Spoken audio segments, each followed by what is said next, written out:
Takže vítám vás zpátky po Welcome krátké back očeskovací after pauze. a short break. A v té úvodní části jsme se In věnovali, the nebo jsme se pokusili trošku více opening rozpitvat part, we problematiku tried toho, to řekněme, analyze strategického přístupu, tomu, the jak usnadňovat strategic approach. aplikaci We jednotlivých talk aspektů ve about veřejných how to zakázkách, make the zejména application tedy of s ohledem- individual s aspects ohledem na easier, udržitelnost. especially with A v respect to této sekci se sustainability. pokusíme And in věnovat this tématu, které session, také zaznívalo i v we předvčerejší will konferenci. talk Týkalo about se měření, the týkalo se nějakým topic způsobem was discussed dostupných yesterday dat, která already. máme, We o talked about veřejných data zakázkách a jakým we have způsobem nám about vlastně public mohou procurement pomoci, and how abychom this zlepšovali data can buď to help přímo us výkon to jednotlivé improve organizace the jako zadavatele, performance of případně, individual aby měli organizations, nějakou public vyšší vypovídací buyers, hodnotu or to veřejných increase zakázkách na národní úrovni. Já the bych efficiency tedy of rád information. poprosil o účast nebo I'd like o to to, aby se připojili ke mně the tady na pódium. speakers to Pánové join Viktor me on Třebický, the stage. Jiří Skuhrovec, Viktor Jakub Váňa a Jáchym Třebický, Hercher. Jiří Skuhrovec and Jáchym Hercher. Please come to the Vítejte, stage. pánové. Welcome.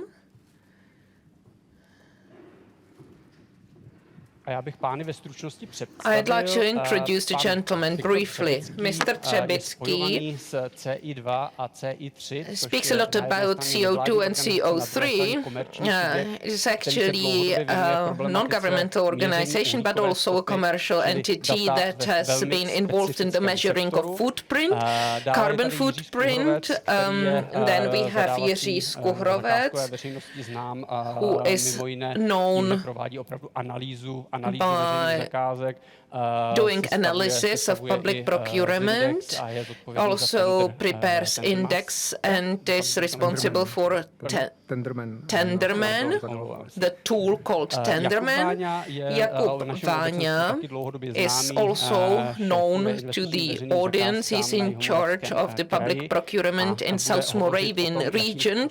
He will be speaking about the relevance of data for contracting authorities, and Jáchym Hercher is currently cooperating with the European Commission, and also in the past he was involved in data. He participated in the preparation of e-forms, but this was before when you worked for the Commission.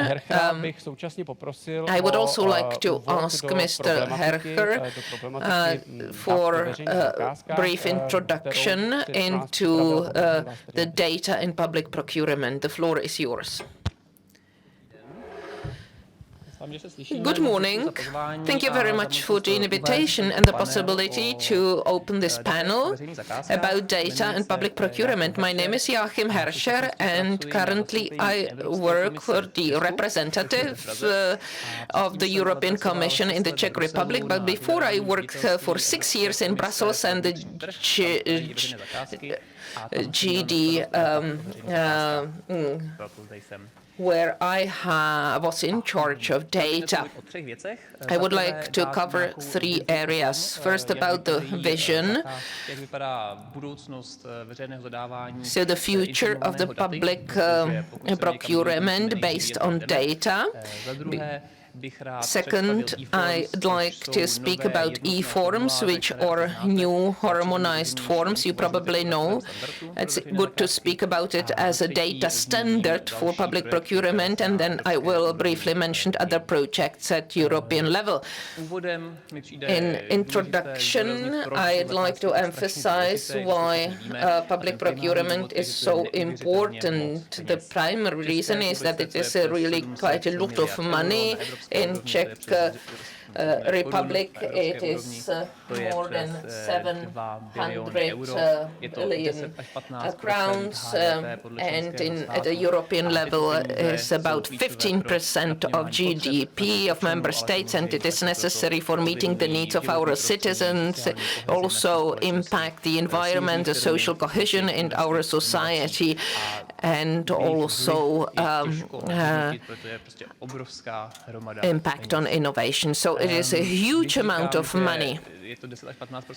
I say it is 10 to 15% of GDP.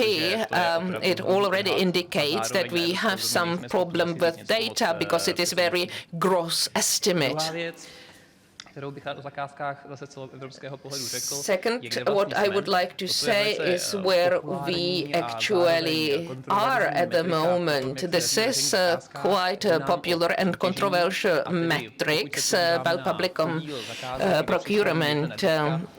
If we see how big the proportion of public procurement with only one contract is, it says a lot. It is about 1/3 of all procurement. A few years ago, it was only 1/4, so the situation gets worse. We all have some suggestions how to improve the situation. Some people would say I have to found my own company in order to be a supplier who can compete. We need to make steps in order to better promote the public procurement, or it is necessary to increase the user friendliness of various systems, to increase transparency, or custom-made qualification criteria. There are many such suggestions or reasons. But let's now have a look at individual countries. We can see that there are countries where they are doing much better. Denmark, Finland, Sweden, Netherlands, Norway, countries that in general have very good public administration. As we heard yesterday, they almost always have some central contracting authorities that support others. The key question for today is how the data can help public buyers, companies, the whole states and citizens. I would like to speak about it now. I would start with a realistic photograph of a typical contracting authority, which has about 1/10 of the necessary time and money for high quality procurement. So what can data do for them? The first things, they cannot be harmful, because when speaking about data sources, it doesn't mean that the contracting authority fills in huge information into various forms. This is only a supporting source. It is a lot of work and it is not reliable. If you fill in the data manually, then there is a high error rate. We also talked about the analysis of market. This is very important for the buyers to find out what you can expect from the market, how many suppliers can you expect. I need to do more in order to find the relevant bidders, because I might get only one bidder. So data can help me. We could also hear during one panel that data is central to public procurement. It's also important to find opportunities for joint procurement. To look for others. And if we know about each other, we can share information or do joint procurement. Sometimes it is meaningful, saves work, sometimes not. But in order to make an informed decision, I need to know about these entities. Every purchase is driven by the context, but no purchase is completely new. All around Europe, there are contracting authorities that do similar purchases, so it is very good to be inspired by other people. But to come up with good qualification criteria and award criteria. It is a real rocket science. So if we really strive for socially responsible procurement, the easiest way how to save the time is to be inspired by other people. So therefore, I need to know where to find this information. Speaking about the data,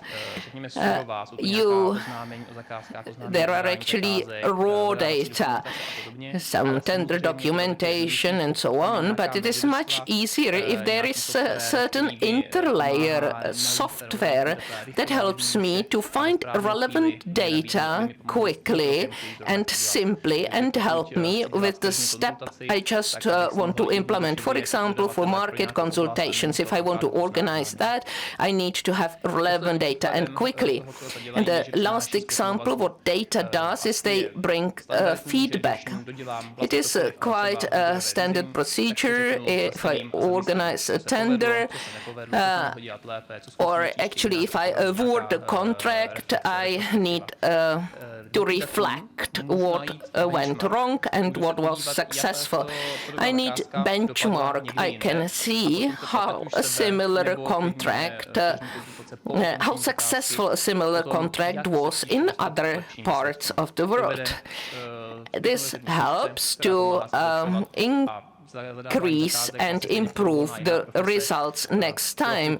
So feedback is extremely important. It is one way for professionalization.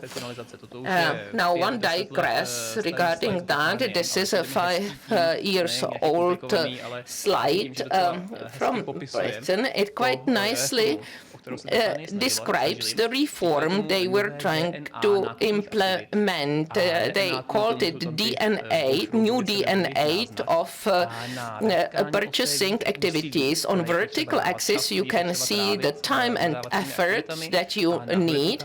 And on the horizontal axis, there are various activities. There's a detailed descriptions of them. It can be divided into 3 phases. It means before the contract, a very deep analysis of our needs, analysis of the market. Then the means is the selection of one supplier, and then the management of the contract. In Britain, they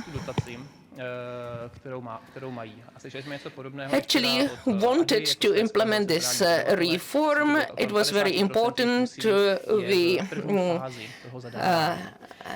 And they wanted to place emphasis on the first stage, which was similar to Sweden, what we heard yesterday. And the Britons said that first we very quickly prepare the contract, then we select a supplier, and then we do some analysis afterwards. But they wanted to reverse this trend. They actually wanted to spend most of the time on the very diligent preparation, and then they wanted to spend time on post-reflection. This is an older slide. It shows how Britain was able to diversify the supply chains.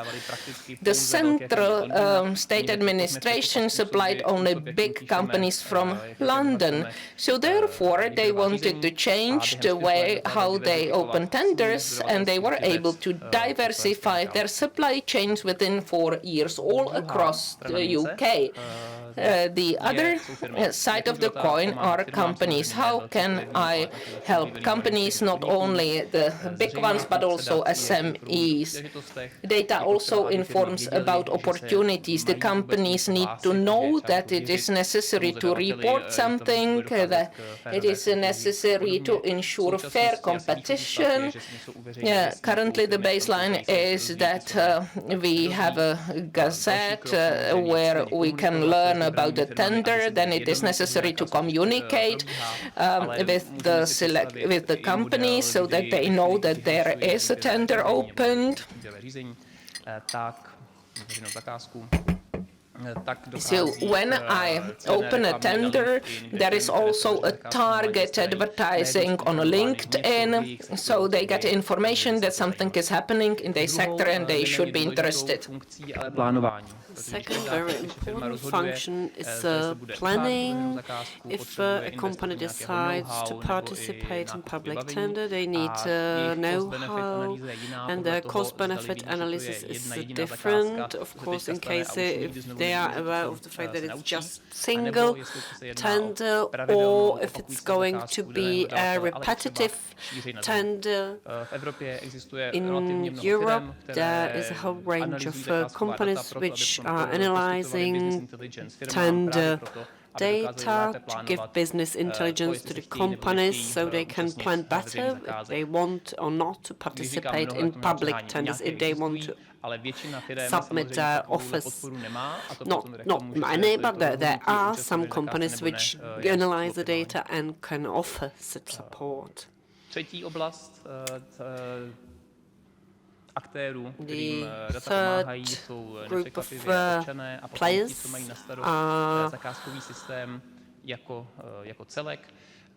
those who are in charge of the procurement as such, and of course the citizens themselves. The citizens, for the citizens, the transparency, information about transparency is quite important. That has an impact on the elections and results of elections.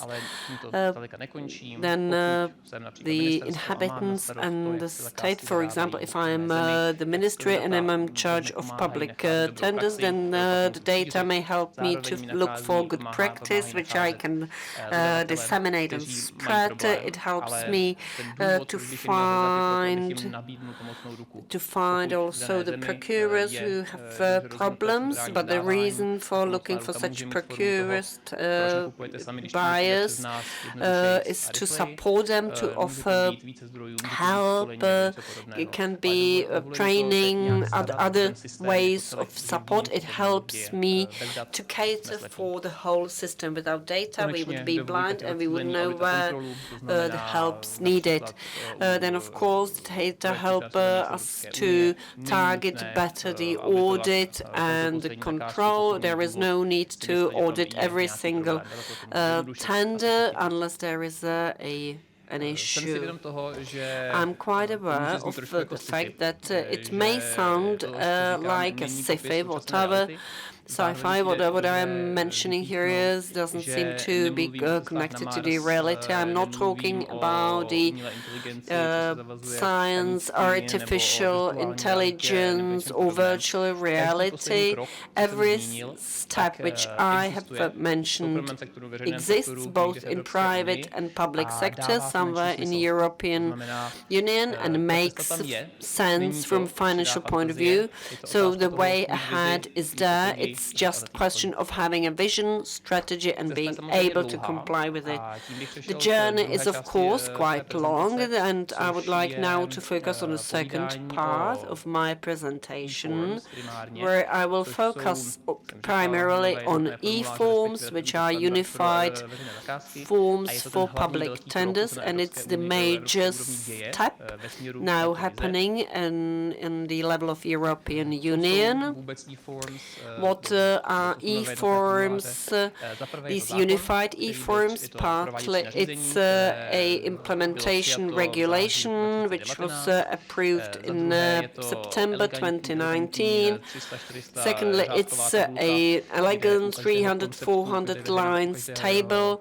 For every single point there is a clear definition, type of data, where it can be found, whether the information is obligatory or not, whether it's a repetitive information or not. One of my idea was going through the whole form line by line, but I have decided that this would not be too tempting. But of course, it's a possibility. If you would like to go through the e-form line by line, just let me know at the end of my presentation. This table you probably shouldn't see, never ever. It's a part of the legislation, but of course then it's transferred into the XML files, which are implemented through electronic devices, and that's how they get to the procurers. This e-form should hopefully solve problems with the data. The problems with the data which are collected currently are very difficult to use and apply, but the data has to comply with all the functionalities I have been mentioning at the very beginning. I should also mention the whole process. The e-forms are quite different from the preliminary forms. We were drafting them for the period of 2 years. We were trying to draft them in collaboration. We had an online forum where we could discuss every single item. We had many meetings with the representatives of member states, and the main goal was to be able to grasp the variability of the data and have a standardized way, standardized language, how to report, how to talk about this data, as this was hard work and it was an interference with e-forms, so we had quite a long period of time for implementation of the standard. So the standard was approved in 2019, but as of 2023 autumn time, so there is 4 times period for the implementation into the electronic system, and now we have so-called test phase, pilot phase, experimental, when the state may decide whether they are going to use the old forms or already use the new ones, and if everything works as it does. The previous version, 2015, they had just six months for the implementation, and 2011 just couple of weeks. So definitely we are giving much more time for the implementation. Of course, the target is to have a perfect product which may be easily updated in compliance with the evolution and development of green and social public procurement. I would like now to mention a couple of particular examples of improvements. There is a clear definition. In previous version, the items were never clearly defined. There was sort of a description only. Now we have a clear description or definition of the particular items, like a number of submitted bids. Some countries give the total number of the bids. Other countries and only the bids where the bidders were not excluded from the tender. So it's difficult to compare. So now it would be clear what has to be entered. It also enables to divide the whole procurement process into the individual parts. It's of course very useful for small and medium-sized businesses. In European forms, it was difficult to have different qualification criteria, specifications for different parts of a tender. There is a whole range of new fields about the framework values, individual contract values, standardization. That means the same type of information across all the forms. That of course supports or simplifies the implementation, used for both for over the limits and below the limit procurements, and there is a consistent definition and structure with the ESPD or EU standard for invoices. What is about e-forms? What is the most important thing about the e-forms? It's so-called menu new approach. You can, or the state may decide what they like, and they can be also tailor-made. Back in 2019, we have drafted a manual, which at the national level which decisions have to be done to be able to use the e-forms. The basic principle that for every single item you have to decide what is the benefits and what are the costs, and who is to take the decision. In other words, the decision should be done not somewhere in the cellar where there are IT people located.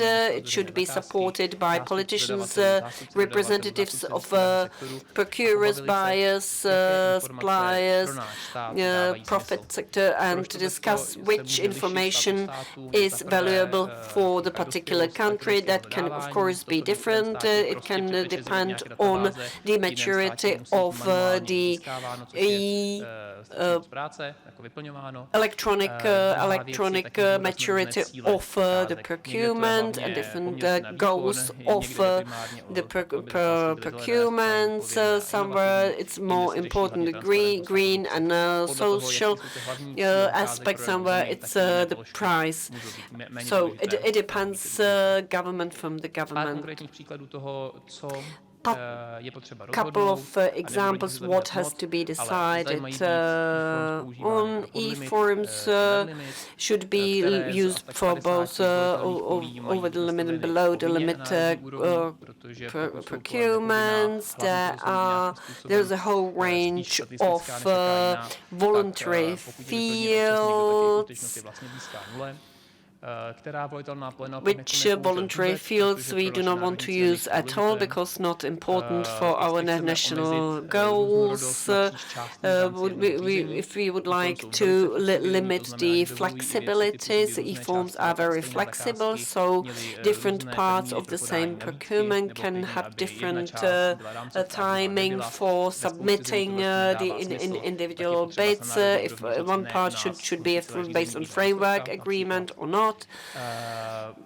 Then we have a technical solution for the unified confirmation about the bid, if we would like to have this or not. There is plenty of such decisions which have to be first decided. We give also pros and cons for the individual voluntary fields. It's up to the individual states to make the decision, which make sense. These are examples of how e-forms are being implemented across the EU. In November 2021, the next round we will have at the end of the current year. We ask the countries which of the voluntary fields of e-forms they would like to fill in. I would say that 2/3 of the countries plan to use it for all public tenders because it makes sense, because it would be helpful and support, because it's ideal if everyone is using the same standard, and of course then the comparability of the data would be much higher. At the very end, I would like to briefly mention 3 additional projects which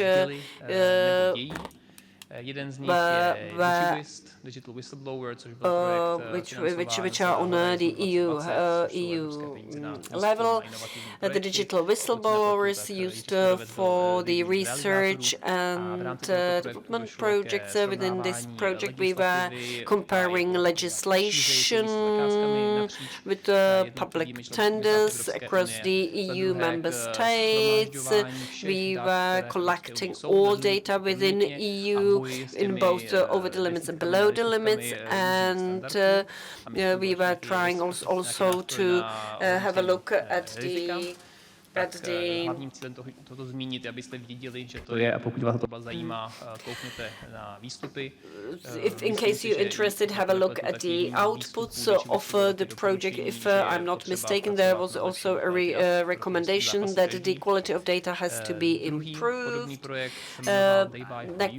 Next similar project was They Buy For You, which was trying to draft to design tools for the analysis there. One of the recommendations was to improve the data because otherwise it's very difficult to work with those. The third project, which is currently, which is an ongoing project, we call it a European data space for public procurement, and the main target is to have all the data available from one point, one location, and ideally offer also the structure above the data, like business intelligence and the possibility to click through the data. This project will, in my opinion, be running for a couple of next years, but we have a goal and strategy.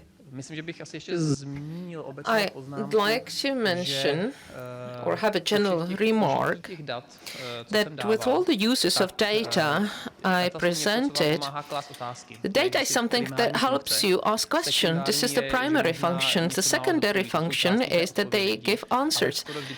But almost always we need to put together both qualitative and quantitative data to get the whole picture. The data doesn't mean that the data should be used for immediate algorithmic decision. It is the source of information that helps to do everything better. And if you communicate, then you can get a really great picture. At the beginning, I showed you the statistical data and the member states, and also showed you the percentage of procurement with only single bidders. So we actually provide this data, which is color-coded, and it is important for the communication, how to communicate this complex reality in an easy way, and how to trigger discussion about what is happening in this sector. To conclude, I'd like to recap. Public procurement offers a huge potential for improvement. I think we really can improve in the future. Data is an integral part of the whole process, is able to improve all the steps in the process, and also help all the stakeholders, and e-forms should solve long-term problems we struggle with in public procurement. I hope that in a few years' time I will not be forced to give only gross estimates as I had to today, that public procurement accounts for 10 to 15% of GDP. It is good that e-forms can be used at a national level, and each member state can choose what makes sense for them. So we will want to implement it also at the European level, and to improve the sharing of information and good practice. Thank you. Thank you for your attention. That's all on my part.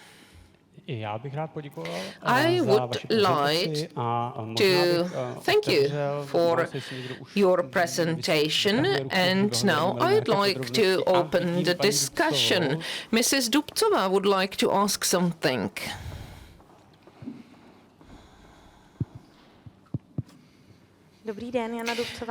Good morning, Jana Dubcová, Central Purchasing Department of the Pilsen region. Your presentation made a real impression on me, and regarding e-forms, I'd like to ask how the Czech Republic is involved, and second, in the introductory slides you showed some data.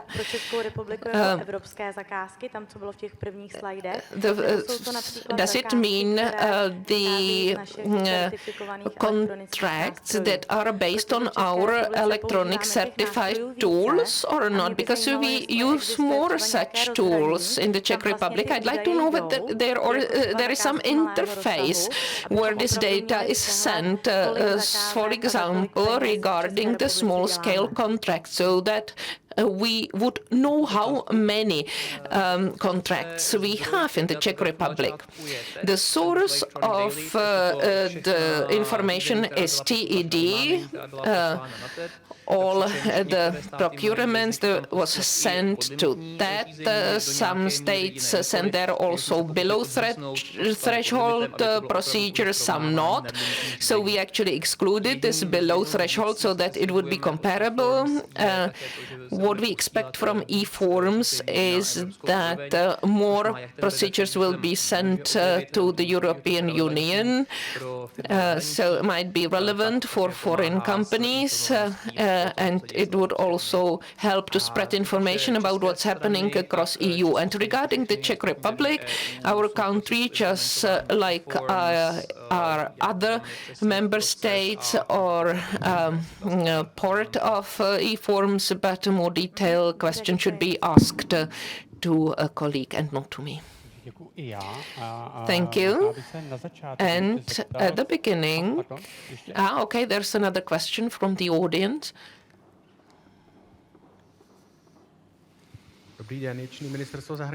My name is Ječný, Ministry of Foreign Affairs. I'd like to ask, when you compare the number of the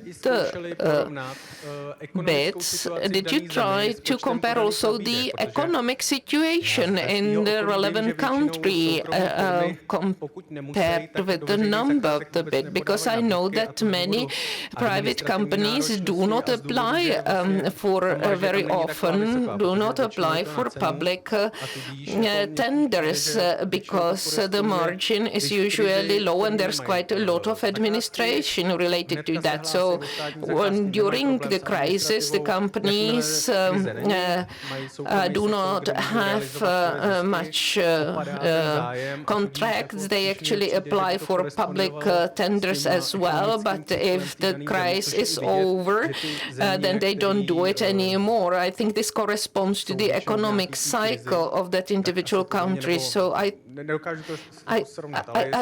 can't really say, but I'd like to know whether you actually provided some such comparison with the economic cycle of that country. Yes, it's a very good question. We have long studies regarding this, the higher or lower bid participation. This economic cycle is one of the factors. Another one was a consolidation on the market of supplier when we monitored a long-term drop of bids, for example, in construction and IT. There has been quite a consolidation in the market at the EU over the past few years. Then Denmark, Sweden and Netherlands had the lowest percentage of single bidder procedures.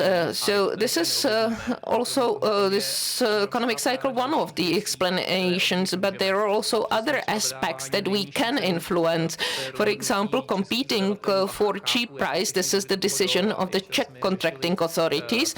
We also talked about it yesterday in context with the controlling and auditing bodies. But if you do not compete only on cheap, it might be more attractive for the companies, or it might not. But we need to communicate with the companies, not only in the Czech Republic, but also abroad, to persuade them that now it is more meaningful than it was before. Any other questions? May I add on that? We also monitor that also for below threshold. When the economic crisis is over, the competition for bids drops down. But I am not sure about the hypothesis that it is because in the private sector the suppliers have bigger profits, because we have measured it, because we match it also with their profit with their income statement, but the suppliers say that they are deterred by the administrative burden especially, and not by low profit. I think we need more precise data about that.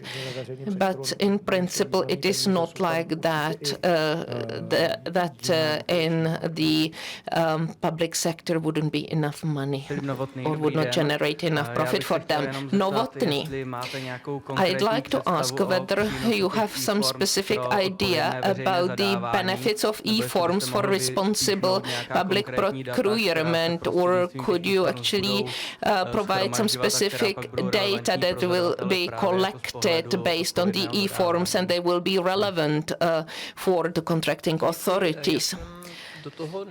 Thank you. I didn't want to go into these details. Currently, there is a negotiations about the new form of e-forms, and the new should be the lines about responsible procurement. So I don't know at the moment.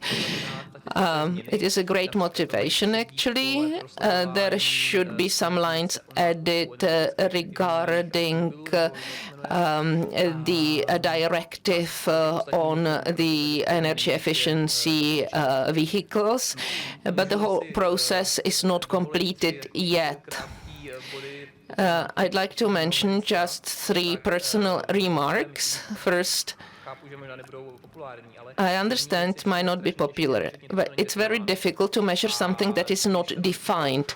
And when I was preparing e-forms 2 or 3 years ago, and we tried to get the definition of green procurement that would be applicable for the EU level, I realized that there was a working group that met several years but was not able to come up with the definition. And another controversial point is subjectivity of the measuring of green procurement. It means that any purchases related to energy efficiency, since I can say that I'm doing it because I want to save money and I have some vision, and I know that in the future energy will be more expensive, or it can be because I care about the environment. So the objective reality is the same, but the motivation of the public buyer is different. And then it is difficult to measure that. And similar applies to innovations. We can say that innovation is what appeared in the world for the first time, just like the rocket in the universe by Elon Musk, or it can be something new on the European market, for example, technology that was imported from Germany or Japan, or that a small supplier did something for the first time which was done by bigger suppliers before. So all that could be covered under the name of innovations, but it is a subjective approach to innovations. And third, a bit more positive remark, I think that in addition to objective assessment, you have evaluation criteria that are very complex. We heard the presentation about the catalog. If we actually have such a catalog, this is easier to monitor. For example, the percentage of procurement that had qualification criteria about carbon footprint, which provides us some objective information. But we really need to make further steps in standardization of the criteria, and we are still not there on this journey. And it is actually my personal opinion. I am not an expert on sustainable public procurement. I'm of the opinion that this is the gauntlet And could you maybe give us your opinion what to focus on, whether they are objective or not, with data may be measured, supported, etc. You know, I would agree that 10, 15 years ago, the green era was quite vague. Nevertheless, the carbon footprint is now respected both in private and public sector. There is a clearly defined methodology. In other words, the manufacturer or supplier of the service participating in the tender may be asked to send information on their carbon footprint, but the truth is that quite a lot of companies are not following it yet. But it definitely is a field of activity within the public procurement where we may have objective data for. The other question is how to define a benchmark. I will definitely talk about it. The EU taxonomy of sustainable finances is trying to do so. For example, there could be a public tender for the provider of public transport. The carbon footprint or greenhouse gas emissions could be a decisive data. In other words, the provider with old diesel powered engines, of course, would not fit into the requirements. But, you know, I'm afraid that it is a question of next 5 to 10 years. Definitely, we have to be very patient concerning lots of data, and the time will probably offer particular solutions. I would like to also mention the question that administrative demanding or administrative demand could be considered as a barrier. You know, Jakub, you are using sophisticated tools for public tenders, and I would like to ask you if you have the experience, if you have ever witnessed that in case of large public tenders with a heavy administrative burden, there was a lack of interest from the suppliers. That's quite an interesting question. I don't think the interest of supply could be low or high due to the administrative burden of the procurement. It's definitely not the decisive point whether the suppliers will submit their bids or not. We have seen that in case we try to define a wider space, operational field for the suppliers, offer different procedures, that this may attract new suppliers, that for example someone who has never ever participated in our bids has decided to do so based on loose conditions. So I understand to define space for the suppliers so they can offer their quality, so they can offer their know-how. That may attract other suppliers as well. For example, I prefer to have 3, 4, 5 high-quality bidders rather than 15 bids from now one knows whom. So the high number of bids is of course quite nice, but on the other hand you have to analyze in depth what it is about, what is it, the main reason for that. Thank you very much. And thank you for all the questions. You will definitely have an opportunity to ask more. We had a presentation which focused on the above the national level. And now I would like to switch to a national level. I would like to give the floor to Jiří Skuhrovec, which is not here on behalf of a body which would process national data, but someone who has the availability of the data may also talk about the research survey he carried out. You have carried out several surveys even for our project, so maybe if you may comment on it. So good morning. When I received a question from the organizers, what type of data would be great to have for our surveys and analysis, immediately I had a whole range of list of items which we would like to have available.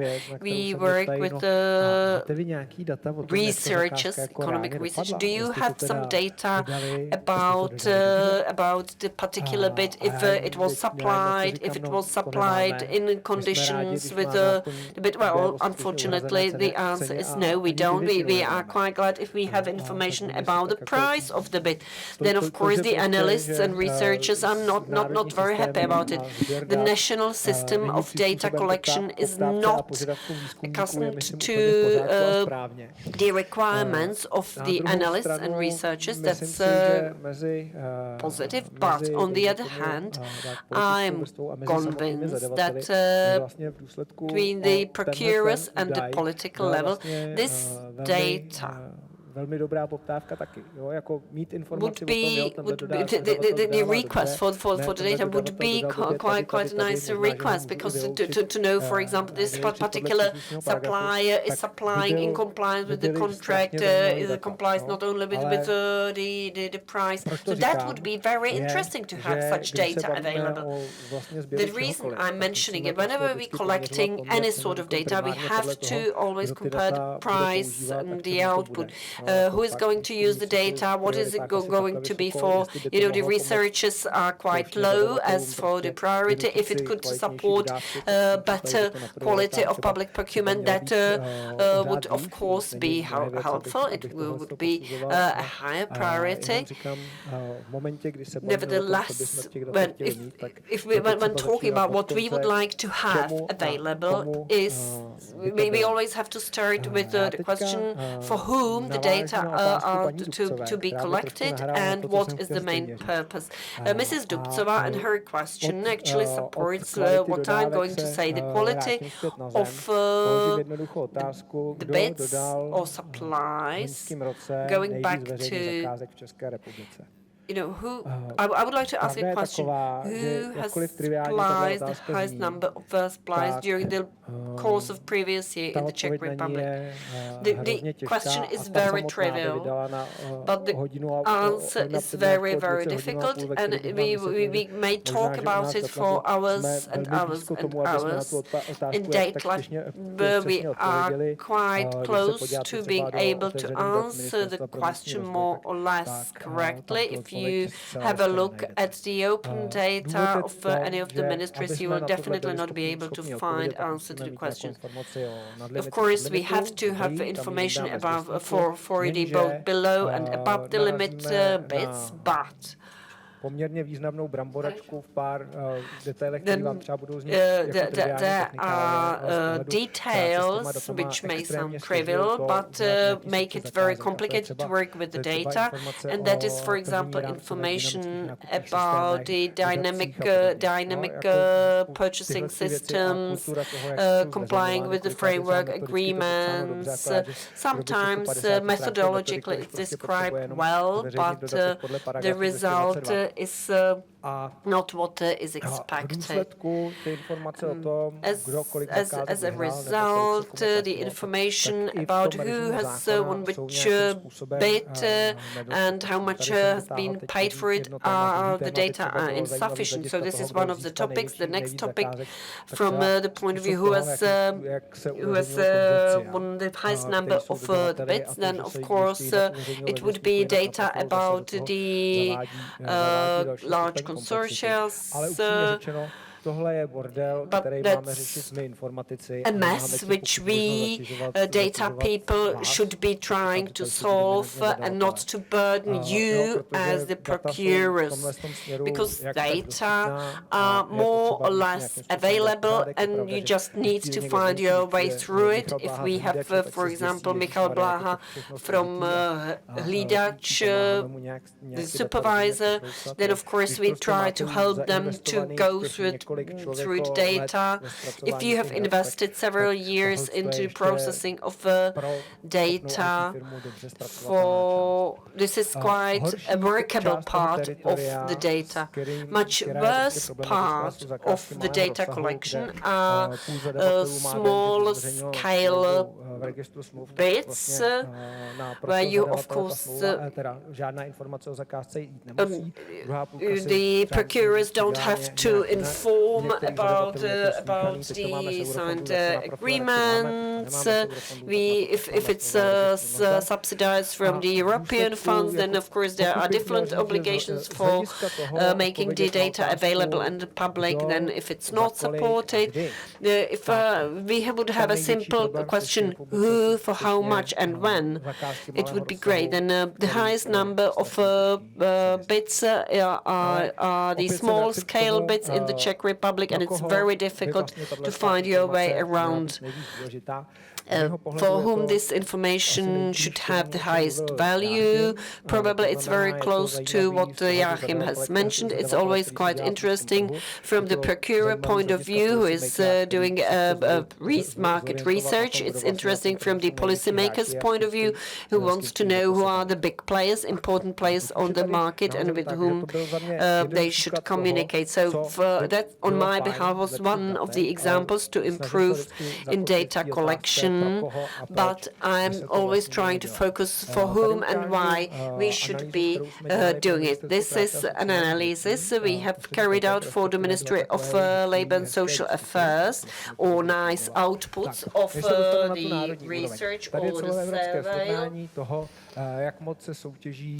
This is a comparison, what is the average price, average weight of non-price criteria in individual countries. Wherever the color is red, the average weight of non-price criteria is between 0.5% to 10%.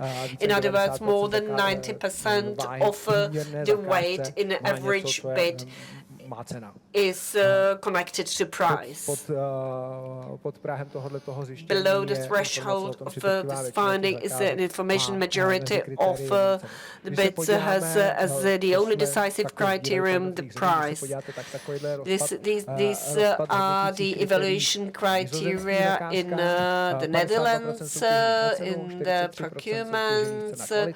You have 50%, they just have as priority only price, then price, quality, TOC, etc.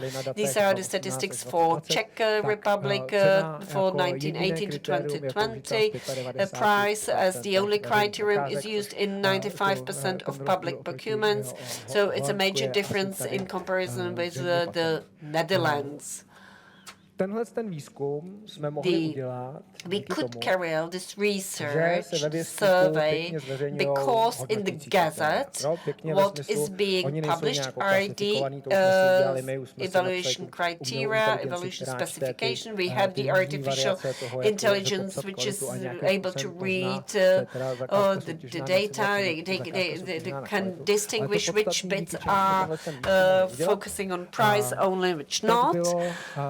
But the information in the Gazette of Public Procurements is a structured information about how the winner is being selected. We are talking about the evaluation criteria. It may, based on this slide, if you perceive it as if the public procurement would be only price, but what we can't see are the qualification criteria and the specification of the particular purchase. And from these data, we may see that the procurer is interested in green and social tenders. Has not been just only included into the evaluation criteria. We were, for example, following the evaluation criteria in environmental and social responsible evaluation criteria. You can see a major increase between 2018 and 2020. Partly it was due to the amendment of the legislation. It looks quite optimistic from the point of quality, environmental and social support to the public procurement. So now let's get further from this survey. We can say that yes, maybe evaluation criteria is not a cup of tea of the public procurers. They might be a part of the specification. So when we try to approach it,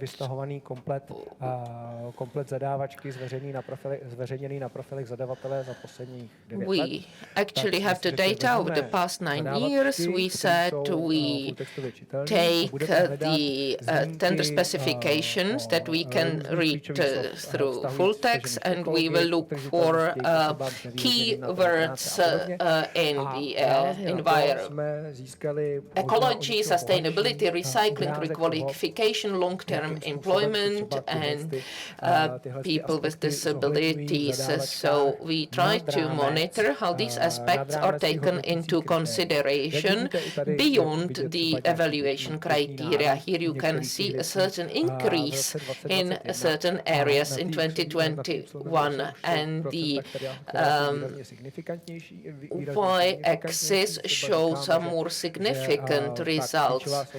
The key words related to ecology occurred in 17% of public tenders in 2021. On the other hand, this survey is only very rough. It's not very detailed, but it shows that if you have the data and if you have a very clear assignment from the policymaker, then you can provide some information. The question is how profound and how reliable it is. For in this case, political purpose.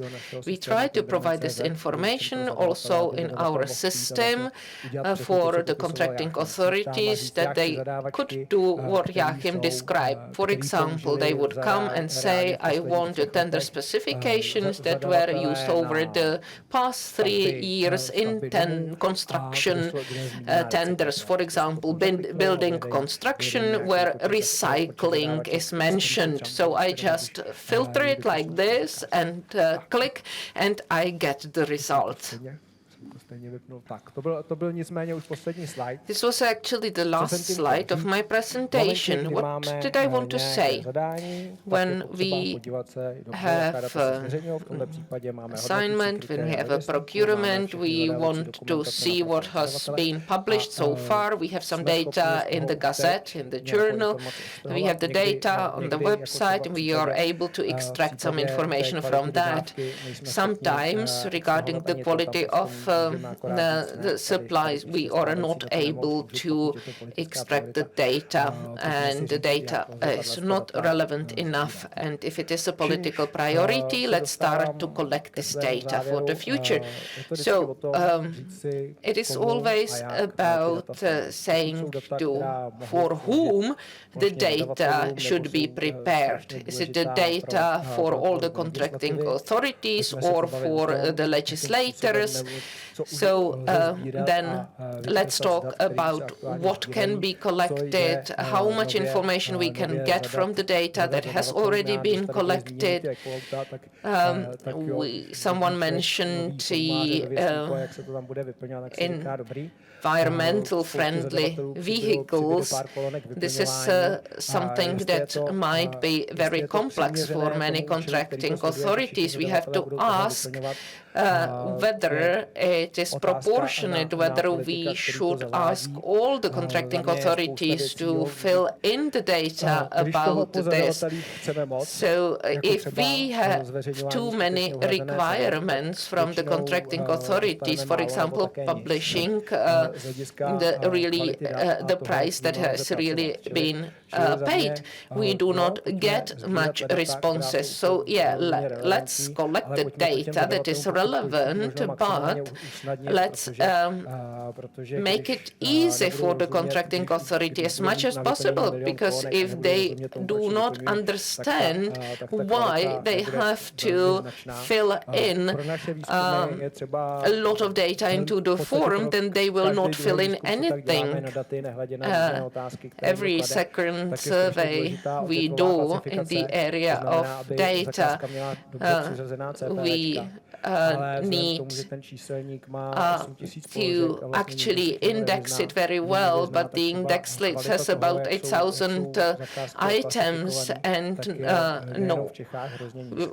many people are not able to understand it so well. So if there is not 8,000 items, but only 150, and if they are well described, it would be much easier for the contracting authorities to fill it in, and it would be more useful. So that's all on my part, and thank you for your attention.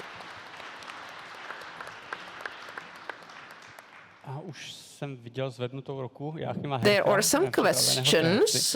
Mr. Hercher, just a brief remark about the opening dream about the results of the contract. I'd like to say that e-forms also include a voluntary form about the results of the contract, about the price, about the final price, and when the contract was completed. So this is also one of the other decisions the member states need to say whether they want it or not. In Portugal and in other countries, collection of such data is a standard. Thank you. Jiří Skuhrovec actually started to speak about the thing that we need to know what and why. I'd like to ask this question to Jakub Váňa, because the contracting authority would like to have some data. But what data do you really collect? What is your motivation behind that? And what are the problems you struggle with? I'd like to comment on to what we heard. I think it was very important to hear it, because when we will be implementing these new forms, it is important that in addition to the form, to also know the context. Why do we collect the information? What is it good for? That it will be beneficial also for us as contracting authorities, that we will be more knowledgeable. So it's necessary to explain the context and not only to say fill in the form and that's it. So it would be also great to explain the individual lines and explain the context. So that's extremely important in my opinion. Now I'd like to digress from the information we talked about so far, because we started to collect the information about the performance of the contracts, which is based on the responsible approach to procurement. I always rejoice when I hear that we are presented as a role model, but when I hear that, I also realize that we need to improve. And I also doubt whether we really do it well, whether we are really responsible and sustainable. So therefore, we always need to ask ourselves whether what we did in theory is really done in practice, because if we do not analyze this and evaluate the results, we can't really proclaim that we procure sustainable. So we try to get this information at least from our suppliers, because so far the basic information that is of interest for the public buyers is the money, time and quality standard, certain quality standard. But if I take into account how many requirements we have in tender documentation and in contracts for suppliers, it's quite absurd that we do not evaluate whether the requirements were efficient, whether they were delivered upon. So we do not do any detailed evaluation. So if we have a requirement for a student internship, it's good to say yes or no, complied or not, but it is not relevant enough, because we need to know whether it was meaningful and beneficial for both the student and the company, whether there is some potential of future cooperation or not. So if we want to focus on small local suppliers, we need to find out whether they already participate in our tenders and how much money is allocated to them, whether the individual clauses in the contracts work well in practice in the supplier and sub-supplier chain. If we are interested in waste management, whether they are not landfilled, we need to know how much waste is generated during the procedure. So this is the information we want to focus on, and we try to collect it in order to evaluate the performance and delivery of individual contracts. First, we started to collect this data with the tender when we actually it was a tender on waste management and impact of waste on the environment, and we wanted to know how suppliers are able to fulfill our goals and visions. And we were not able to set the requirements ourselves, so we consulted it with the suppliers, and we actually, when the contractor won the contract, we wanted to evaluate the benefits, and that was very important. And we also wanted to know whether we should set additional requirements next time, and also we wanted to know to what extent small and medium enterprises would participate in the procedure, whether new jobs would be created, and so on. Even though we did not have specific requirements on that, we wanted to know whether there were impacts also in these aspects. So we started to collect this information, we will put it together, and what do we expect from that? We could hear it today and yesterday as well. What is not managed is not what is not measured is not managed. We still have some areas of improvement in measurement, but we at least try to monitor the situation and the performance and delivery of the contracts. And based on the evaluation, we may find out that local suppliers already bid in our contracts, or we find out about that supplier chains work well in our region, so we can decide that this topic can be sidelined and that we can focus on something else in that specific region. So I'd like to mention also the barriers. We could hear about them in the first session, and I think the basic barrier is the lack of interest from the management, from high-positioned people, and in general, we see there is not a demand for such information. What I talked about are just suggestions or ideas of a few of my colleagues, but because there is not a demand, so there is no pressure on the collection of information, and therefore there are no relevant conditions for the information collection.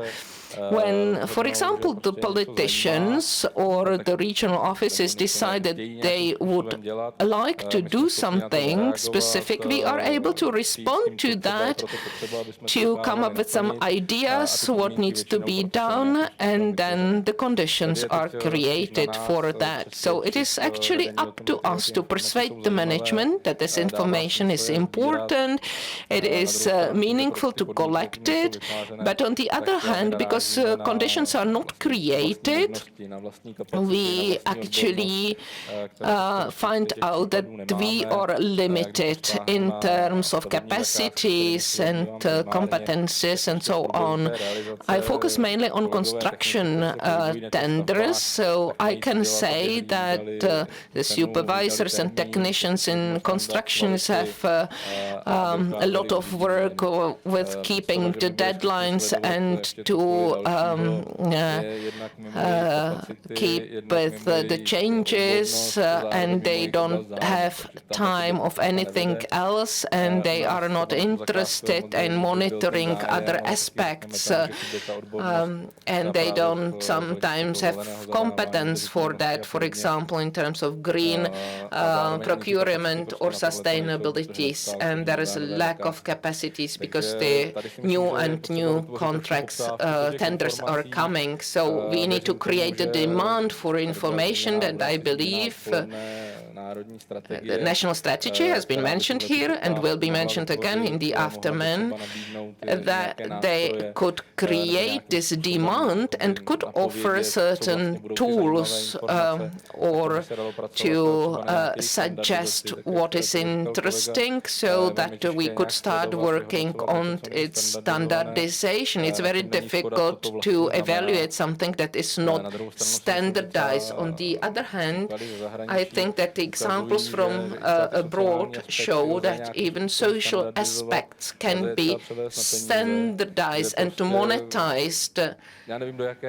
I don't know to what extent these foreign examples are elaborated in detail, but it doesn't matter. I mean, if we said that the value of the student internship at a certain company has a value of 50,000, that we can work with that. So it is necessary to look for the standard in both the social criteria and environmental criteria. In environment field, it can be carbon footprint. So thank you very much. The leadership or the management is quite frequently not interested in the output. So there could be an order from the management. Someone has to focus, or a group of real enthusiastic professionals has to support it. You are one of those. So thank you for that. As for the time,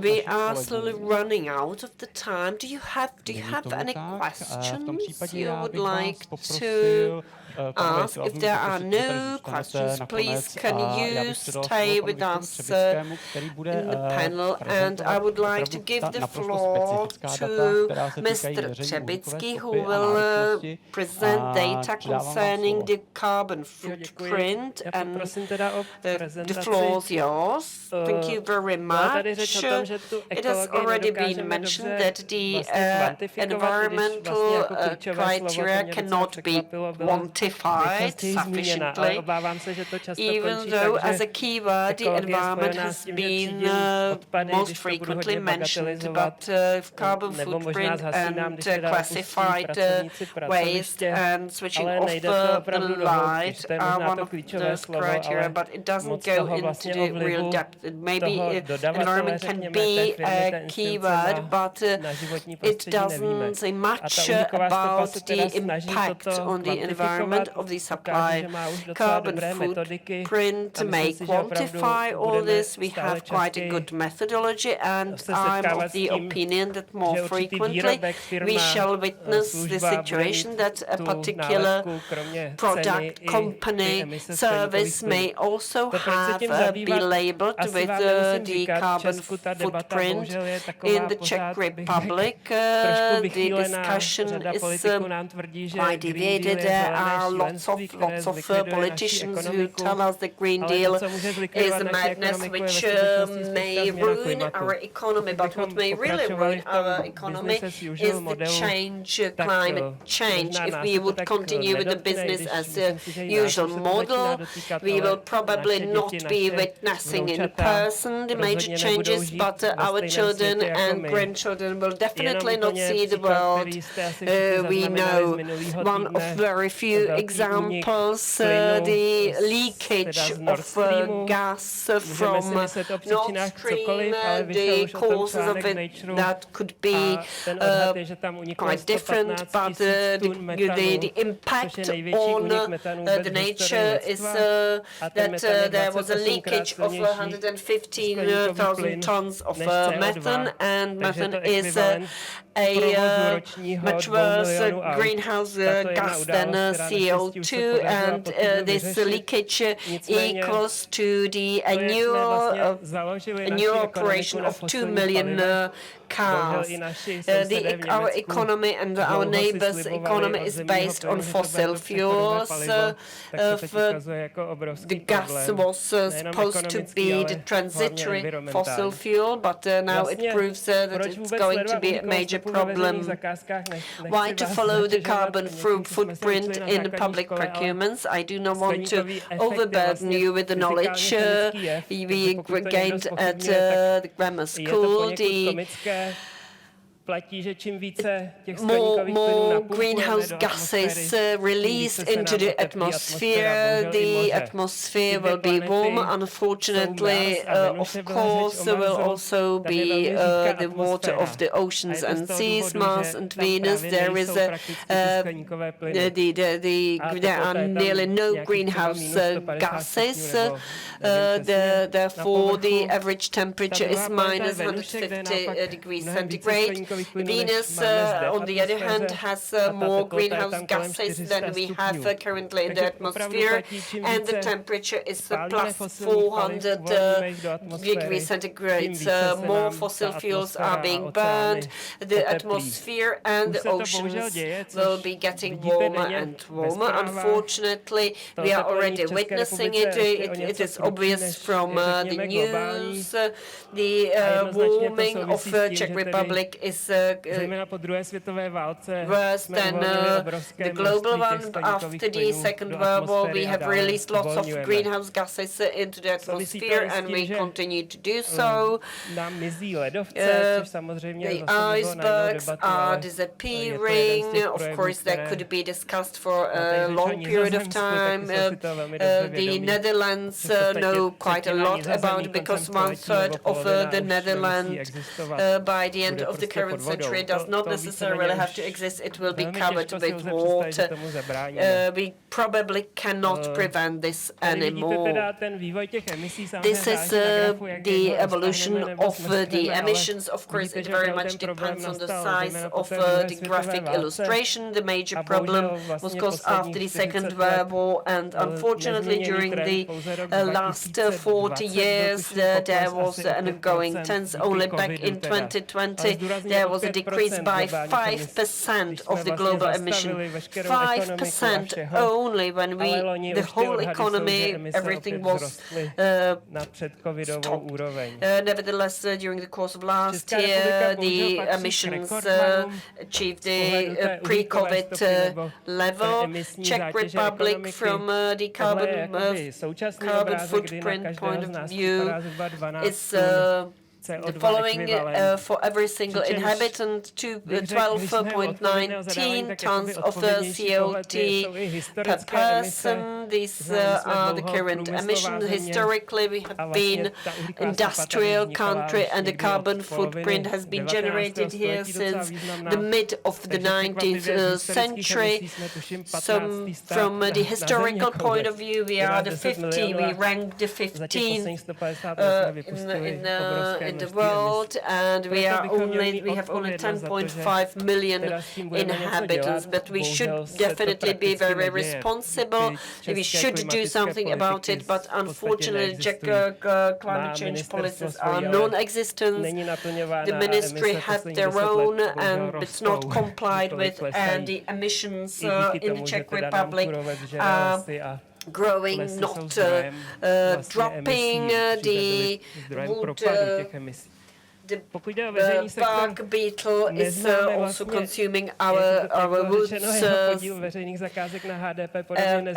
we do not know the share of public institutions on carbon footprint. This is just my guess, because we were taking into account only some of the public institutions, but I would say that 1/4 of the emission is directly or indirectly influenced by public sector.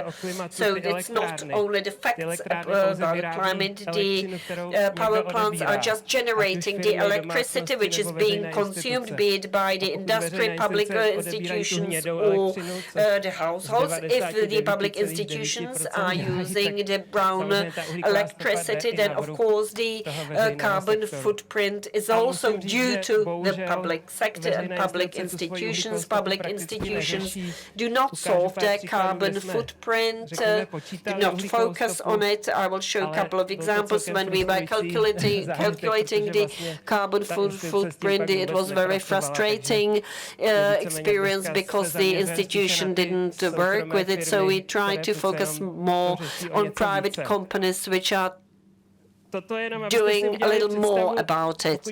This is just to illustrate if the situation, if the Czech Republic should comply with the requirements of Paris Treaty, which was signed by the previous government. We should be able to reduce the CO2 levels per person to 2.1. We should be able to do so in just 28 years. Unfortunately, the emissions are not decreasing, but increasing, as I have already mentioned. I hope that is connected to public procurement. What you can do as a responsible procurer, the carbon footprint is volume of emissions, which may be calculated at the level of service product. Institutions are being calculated in weight units of the gas. Even in this particular room, there are several tons of the gas.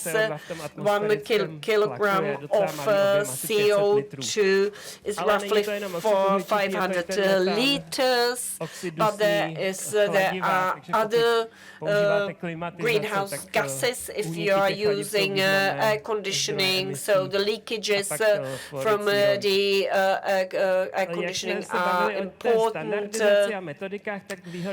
gases, greenhouse gases. Talking about the methodology, 15 years years, we have a methodology of calculation called GAG protocol, can be applied both to public institution or private institution. Lots of public institutions in Western Europe and USA do measure their carbon footprint, like, for example, universities, which even in case of the Czech Republic are starting to do so as well. In a similar method, you can compare different institutions, and the procedure is clearly defined. What you have under your direct contract, that's scope 1, and that correlates to the consumption of fuels and energy. Scope 2 are indirect emissions from purchased and consumed energy connected to the consumption of electricity and heat. Unless you produce the heat yourself, you are buying the heat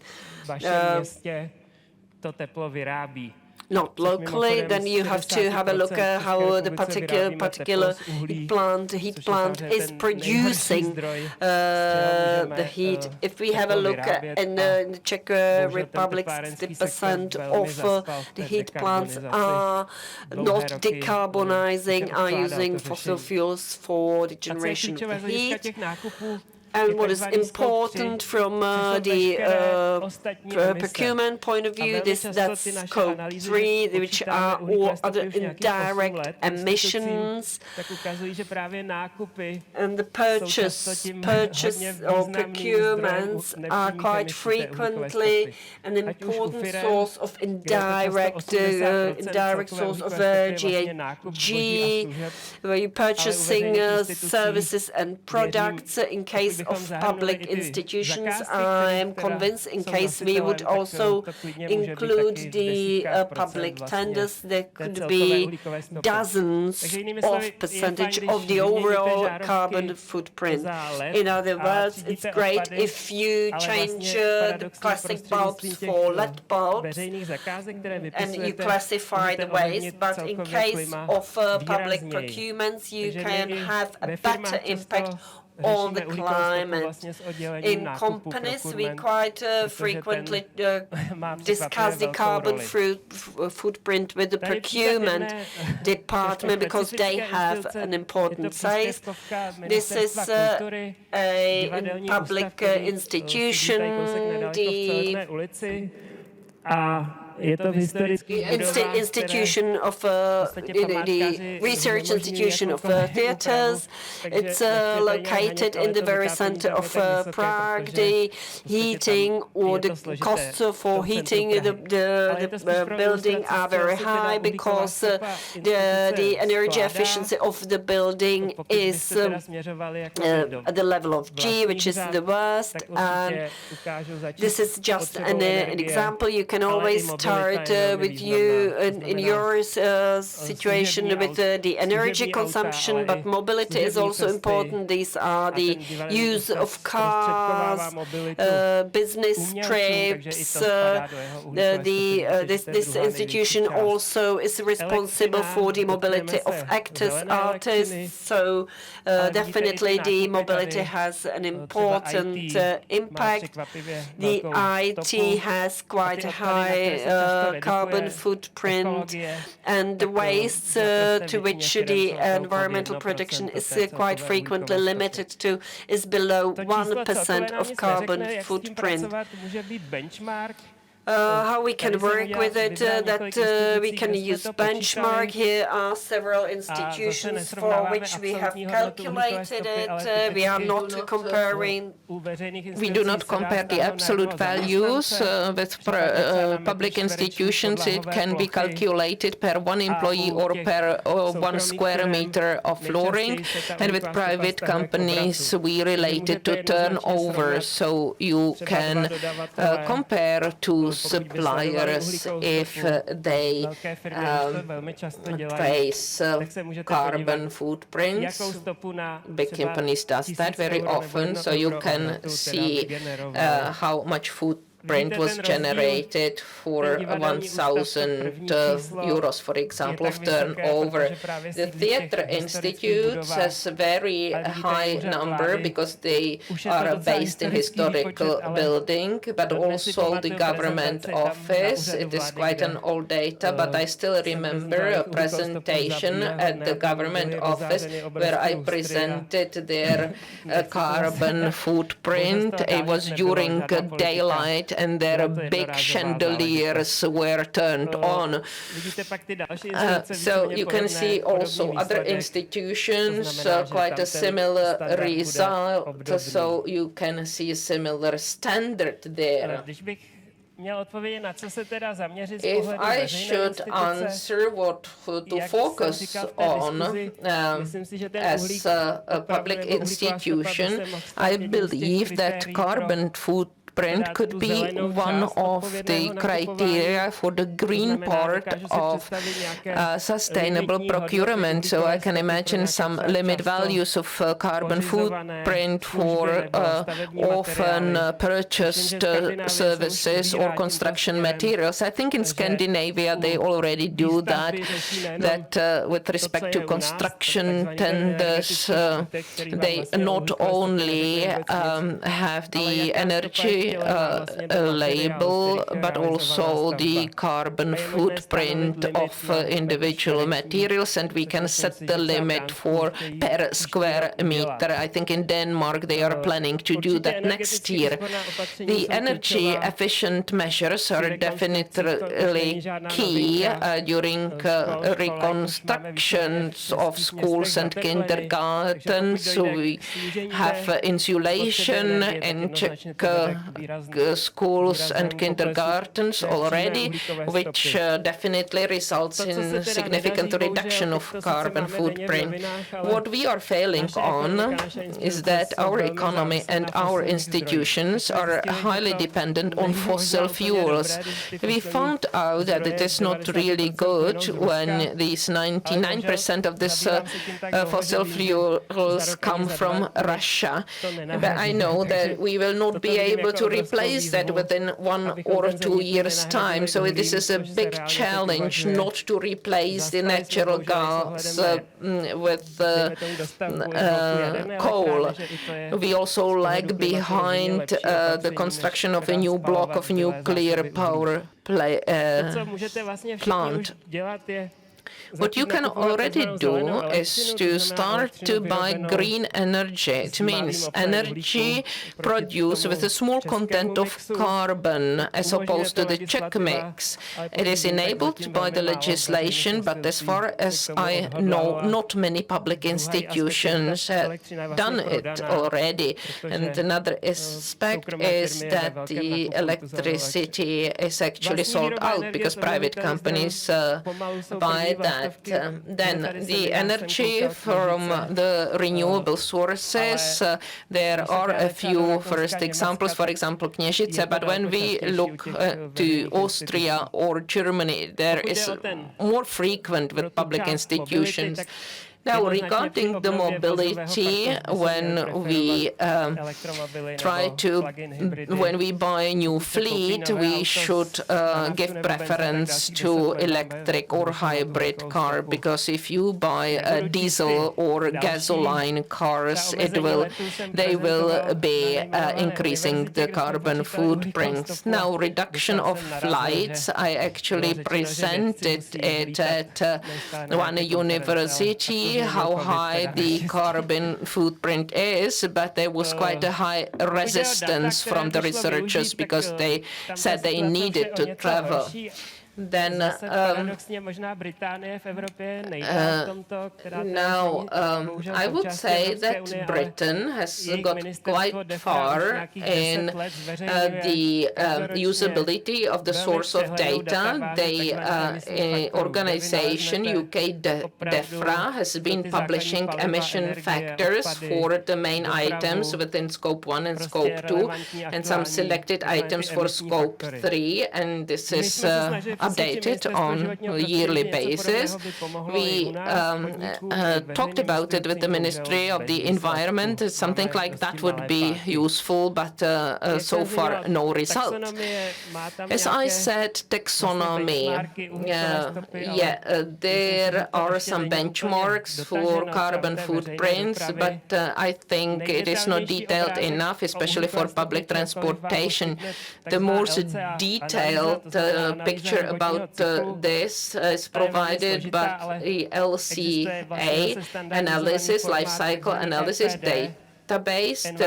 There is actually already a standardized form called EPD, Environmental Product Declaration. But so far there has been quite a few manufacturers that present the carbon footprint for their products in this way. There's quite a lot already in the construction sector. This is one specific example you can see in the construction. This is the presentation of the website of one Czech manufacturer. Now, the key for reducing carbon footprints is energy, as I already said. And on the left, on the graph, you can see the carbon intensity of electricity generation for the whole life cycle of the energy source. You can see that 1,000 grams per kilowatt, it is for the fossil fuel, and very bad results also for natural gas.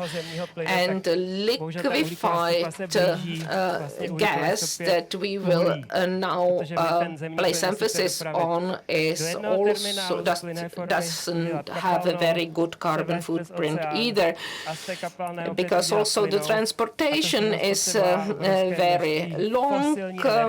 It consumes quite a lot of fossil energy, the whole process of liquefaction, and so unfortunately we are in a very bad situation. You can see now the renewable sources, hydro and nuclear power, they have low footprint. So if the public institution is based in Slovakia, for example, then electricity has 3 times lower carbon footprint than in the Czech Republic. Quite paradoxical. So if there is a great weight of this criteria, it would not be good, because in the European context, the suppliers from Scandinavia would win all the contracts, and also from Portugal and from Spain, where there is a high decarbonization. But the bidder from Poland would have no chance, because coal is the main source of energy. You can see it on this map as well. We don't have much time, but you can find the online energy mix in European countries in this website. It's very interesting, because there are flow of energy in between the states. For example, France is green because they use quite a lot of renewable resources, but also nuclear energy.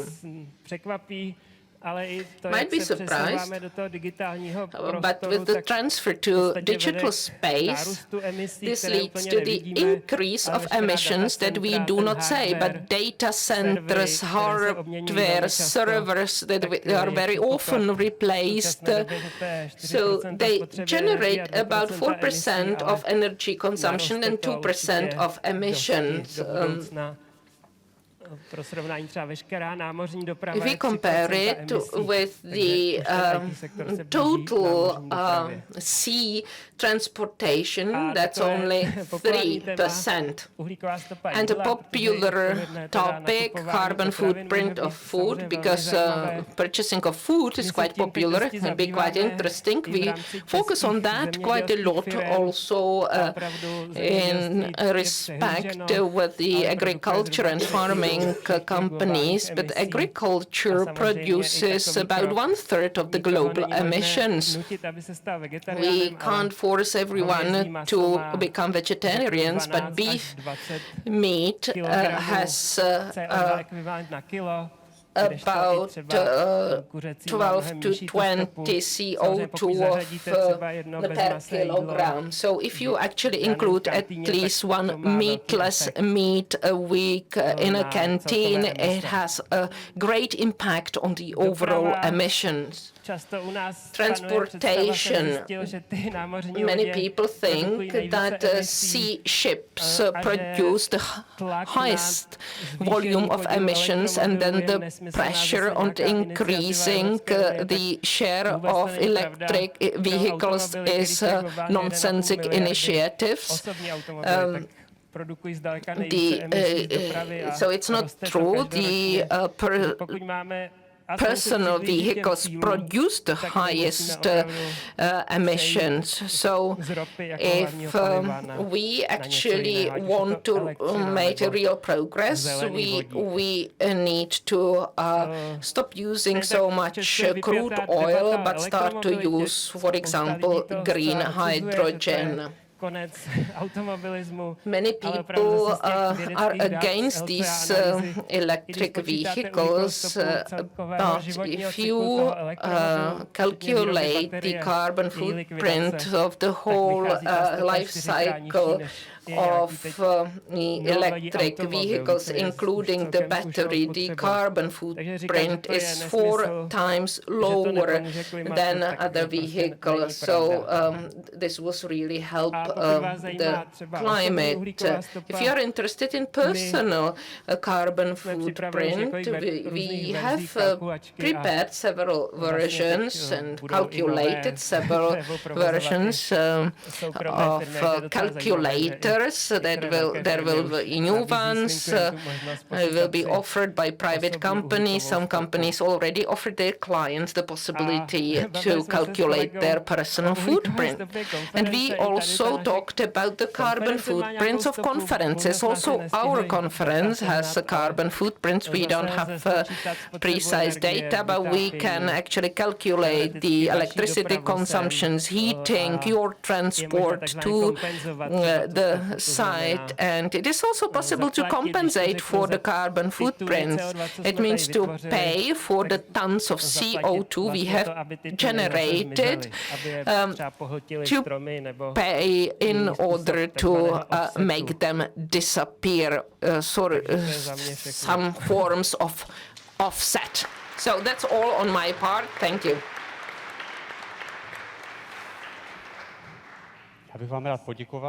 I would like to thank you also for this remark regarding the conference. We also have a home assignment regarding our events. I would like to thank you for your participation and for sharing your experience and data, either related to environment or to procurement. Sorry for being a bit late. So we will have lunch now, and we meet again at 1:50. Bon appétit.